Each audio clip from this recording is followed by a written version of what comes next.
किसी के भी विषय में मैं व्यक्तिगत नहीं है, पर यहाँ पर ना सिर्फ मेरे बल्कि मेरे परिवार को लेकर व्यक्तिगत हुआ गया। और उसके बाद जिस तरीके से मेरी बहनों के द्वारा भी इसकी लीपापोती करने का प्रयास किया गया, मीसा दी बाकी नेताओं के बयानों को दिखाकर मेरी मां को दी गई गाली को जस्टिफाई करती है। मेरी बाकी की बहनें बाकी दलों के नेताओं के द्वारा कही गई बातों को लेकर, and let me be very clear when I से दिस, टिप्पणी और गाली में बहुत फर्क है। हो सकता है कि कोई टिप्पणी आपने ऐसे कर दी हो जो आपको लगे कि शायद मर्यादित नहीं है। हर किसी का एक देखने का तरीका हो सकता है। मैं जैसे मेरे प्रधानमंत्री को लोग बोलते हैं जेल भेज देंगे, वो लोग बोलते हैं इसमें हम लोगों ने अमर्यादित क्या बोला। मैं मानता हूं कि अमर्यादित है। मेरे प्रधानमंत्री जिस तथ्य, जिस रुतबे, जिस तजुर्बे से वो आते हैं और देश के सर्वोच्च पद पर हैं, हमारे राष्ट्र के नेता हैं वो। आप हमारे राष्ट्र के नेता के बारे में इस तरीके की भाषा का इस्तेमाल नहीं कर सकते। और उनको लगता है कि उन्होंने गाली नहीं दी, ये बात भी सही है। तो ये टिप्पणी और गाली में फर्क होता है। ऐसे में दूसरे नेताओं ने क्या कहा, उनको कोट कर कर मेरी बहनें एक मां बहन के बारे में दी गई गालियों को जस्टिफाई कर रही हैं। मुझे नहीं पता ये किस तरीके की परंपरा को लालू परिवार के सदस्य अपनाने का कार्य कर रहे हैं, पर हाँ, इससे पुनः वो जंगल राज जरूर याद आता है जिसका अनुभव हम सब ने हमारी पिछली पीढ़ी में 80 के दशक का जन्म लिया हुआ हर वो लड़का, हर वो लड़की, जिसमें से मैं भी एक हूं, वो 90 के दौर को कभी भूल नहीं सकता, जहां पे ऐसे ही माँ बहन बेटियों को गाली दी जाती थी, जहां पर ऐसे ही सार्वजनिक तौर पर उन्हें अपमानित किया जाता था। आप लोग मुझे बताइए ना, आज एक असामाजिक तत्व में इतनी हिम्मत हो गई कि वो तेजस्वी यादव के सामने चिराग पासवान की मां बहन को गाली दे, और उसके बाद भी उसके ऊपर कोई कार्रवाई नहीं। अब मुझे बताइए, उसका मनोबल नहीं बढ़ेगा? जब वो अपने गांव में जाएगा तो क्या उस गांव की महिलाओं के साथ वो अभद्र व्यवहार नहीं करेगा? क्योंकि जब चिराग पासवान के परिवार के बारे में बोलने से कुछ नहीं हुआ, तो वो तो गांव की गरीब महिलाएं हैं, उनके साथ तो गलत से गलत व्यवहार भी हो जाए, कौन कार्रवाई करेगा? आप ऐसी मानसिकता को बल देते हैं कवर अप करके, और ये राजद का कल्चर रहा है। इस तरीके से हुड़दंगियों को, दबंगइयों को इस तरीके से बढ़ावा देना इन लोगों का कल्चर रहा है। अफसोस होता है मुझे कि जब बिहार के एक युवा नेता, और मैं मानता हूं ये बहुत गंभीरता से लेने की जरूरत है, बहुत बड़ी जिम्मेदारी है हम युवाओं पर, हमारे प्रदेश की एक बड़ी आबादी हमें अपना आदर्श मानती है।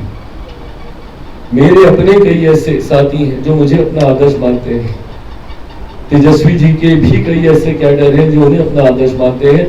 क्या परंपरा रख रहे हैं हम उनके सामने, क्या एग्जाम्पल सेट कर रहे हैं?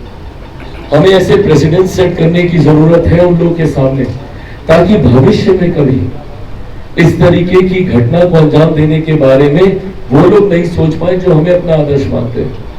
पर ऐसे में हम लोग की खामोशी, और लिटरल खामोशी थी, वो बोलते मंच में भाषण दे रहे थे, झूठ बोलते हैं तेजस्वी।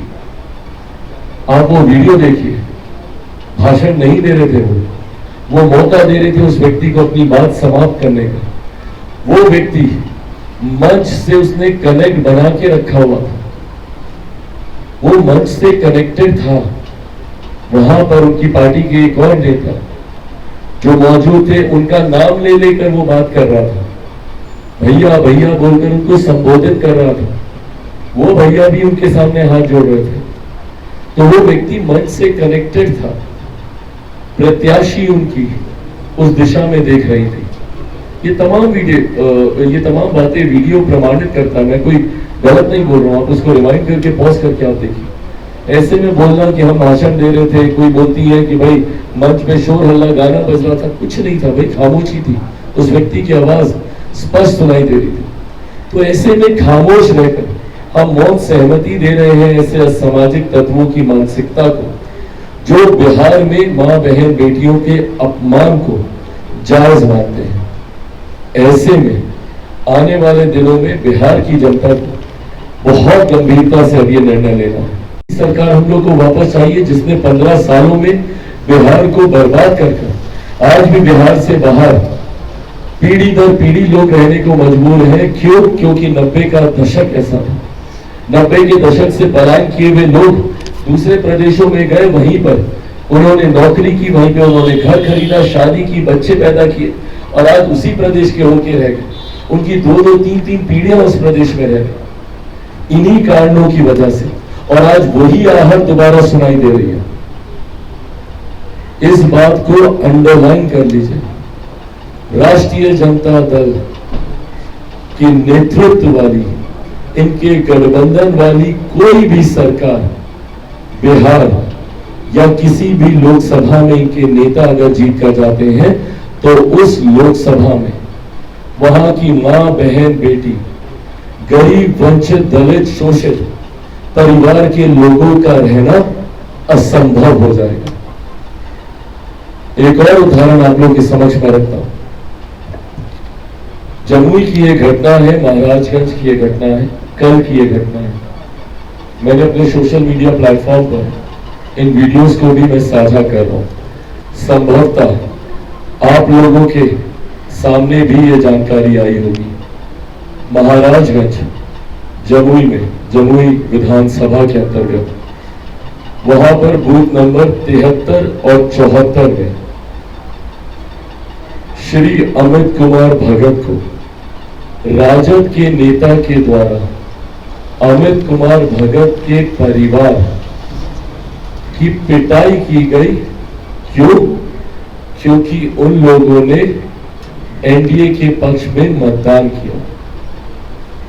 वीडियो अगेन सेल्फ एक्सप्लेनेटरी है, उसमें वो बुजुर्ग आपको बताएंगे, वो महिला आपको बताएंगे कि किस तरीके से उनके साथ मार पिटाई राजद के नेताओं के द्वारा की गई, किस तरीके से उनके परिवार को जान से मारने की धमकी दी गई। इस बात पर कानूनी कार्रवाई भी की जा रही है। पर आप लोगों के माध्यम से मैं बताना चाहता हूं, और ये एक जगह का उदाहरण नहीं है, ये इस उदाहरण को मैं कोट इसलिए कर रहा हूं because this comes with a proof. मेरे पास वीडियो है इसको प्रमाणित करने के लिए। बाकी जगहों के लिए मैं मौखिक बोलूंगा बट कोई प्रूफ नहीं है, क्योंकि वहां के लोगों ने मुझे बताया, और बिना प्रूफ के मैं नहीं चाहता कि मैं आप लोगों के समक्ष कोई बातें रखूं। धीरे धीरे जैसे वहां के भी प्रूफ हमारे सामने आएंगे, मैं वो भी बातें आप लोगों के साथ में साझा करूं। पर यह जानकारी अमित भगत जी की, आप वो वीडियो देखेंगे, एक बुजुर्ग व्यक्ति किस तरीके से डरा सहमा, लाचार, बेबस, अपने परिवार की जान की चिंता में। ये है हमारे नेता, ये है बिहार के दल जो बड़ी बड़ी बातें करते हैं, बेरोजगारी हटाएंगे, गरीबी हटाएंगे। 15 साल बिहार के लोगों ने दिया आपको। जब 15 साल में आप बिहार की गरीबी, बेरोजगारी नहीं हटा पाए, सबसे ज्यादा मजदूर बिहार में बने, और मजदूर बनकर हम लोग, लेबर क्लास बनकर हम लोग दूसरे राज्यों में हम लोग गए इन्हीं लोगों के शासनकाल में। और ये लोग आज बिहार के विकास की बात करते हैं और इस तरीके से बिहार का विकास करेंगे, दलितों, वंचितों, शोषितों पे मारपीट करके। ये बात हकीकत है कि राष्ट्रीय जनता दल की सोच पूर्णतः अनुसूचित जाति, जनजाति विरोधी है। दलितों को लेकर, महादलितों को लेकर, ट्राइबल क्लास को लेकर इन लोगों की सोच पूर्ण विरोधी है। भले वो चिराग पासवान की मां को गाली देने की बात हो, भले वो इस तरीके की घटना जहां पे एक दलित परिवार के साथ मारपीट करने की बात हो, या भले इनके नेता जो दबंगई के साथ अपनी जाति को फ्लॉन्ट करते हुए कैमरे के सामने बोलते हैं कि हम चमार थोड़ी ना है। ये मानसिकता दर्शाती है इन लोगों की कि किस तरीके से ये लोग दलितों के प्रति एक हीन भावना रखते हैं, वंचितों के प्रति, शोषितों के प्रति। और यही कारण है आज की तारीख में हर वो व्यक्ति जो एक सभ्य समाज का निर्माण करना चाहता है, आज वो उनके साथ नहीं है, एंड इंक्लूडिंग इनका MY समीकरण। आज जितने पढ़े लिखे यादव भी हैं जो बिहार को दबंगइयों से छुटकारा देना चाहते हैं, जंगल राज से छुटकारा देना चाहते हैं, वो भी आज NDA का समर्थन कर रहे हैं। और आप लोग प्लीज अपने फीडबैक मंगवाइएगा। जो लोग सोचते थे कि मुसलमान हमारी जागीर है, आज बड़ी संख्या में बिहार के मुसलमान भी NDA के पक्ष में वोट कर रहे हैं। मैं खुद कई ऐसी लोकसभाओं के उदाहरण दे सकता हूं जहां पे हम लोगों ने पर्सनली इस चीज को मॉनिटर किया। जमुई में जिस तरीके से बड़ी संख्या इस बार मुसलमान है, और मुसलमानों में आक्रोश है इस बात को लेकर कि भाई आप हमको अपनी जागीर समझते हैं और बदले में जब हम लोगों को उचित रिप्रेजेंटेशन देना होता है तो आप नए डर बना हुआ है कि सीटों पर हमें हार मिलेगी। लोकल बॉडी के चुनाव में भी यही गंभीरता NDA के शीर्ष नेताओं के द्वारा दिखाई जाती है। उस वक्त भी आप लोगों के माध्यम से कई ऐसे विपक्ष के लोग हैं जो ये आलोचना करते हैं कि भाई लोकल बॉडी के चुनाव में बड़े नेता उतर रहे हैं। क्यों? क्योंकि इन लोगों को ये भी चुनाव हारने का डर है और परिणाम यादव ने कहा है कि प्राइम मिनिस्टर के 400+ टारगेट का जो टारगेट है वो पहले दिन ही फ्लॉप शो हो गया। ओके, अब ये फ्लॉप शो किसकी तरफ से हुआ? मैं जरूर चाहूंगा कि दिल की बात किसी के जब जुबान पे आती है तो वो आप जरूर दिखाएं। अंदर चर्चा तो होती है ना कि क्या हुआ नहीं हुआ। तो जब बंद कमरे में चर्चा हो रही थी कि अरे हम लोग हार गए, 4 सीटें हम लोग हार गए, तो वो अंदर की बात जुबान पे आ गई मेरे छोटे भाई के। जब आप सबके सामने खुलकर वो कह गए कि ये चारों की चारों सीटें हम लोग हारने जा रहे हैं। गलत कह रहा हूं मैं? उन्हीं का बयान है ये। तो ये उनको पता है। और देखिए इस तरीके का मुखौटा तो उन्होंने 2014 में भी पहना था कि हम लोग जीतने जा रहे हैं, हम लोग 40 की 40 जीतने जा रहे हैं। क्या हुआ? और 19 में तो उससे और बड़ा दावा किया था। 14 में तो जो थोड़ा बहुत इज्जत बची भी, 19 में तो 0 में राष्ट्रीय जनता दल आउट हो गई। तो ऐसे में जो बात उन्होंने कही थी वो उनके इंटरनल सर्वे की बात है। जो बंद कमरे में वॉर रूम में इन लोगों ने डिस्कस किया वही गलती से उनके जुबान से निकल गई और वो सही बात है। वोट प्रतिशत कम गया है 5%। आपने नवादा की रैली का उदाहरण दिया। नवादा की रैली में मुख्यमंत्री जी 400 के बजाय 4000 से देने की बात कर रहे हैं। तो क्या उनकी जुबान फिसल रही है? वहाँ उन्होंने प्रधानमंत्री का पाँव छुआ, तो क्या प्रधानमंत्री ने इसी कारण सलाह दिया?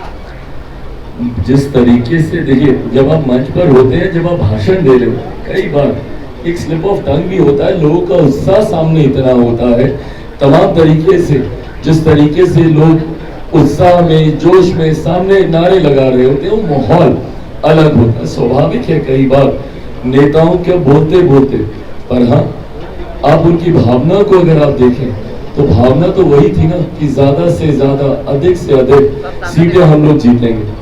और जिस तस्वीर का आप जिक्र कर रहे हैं, मुझे लगता है वो जब आप साथ में बैठते हैं, आप स्वाभाविक आप यूं हाथ रखकर आप बात करते हैं साथ में, उसको किसी दूसरे अर्थ में लिया जाए मुझे नहीं लगता वो उचित है।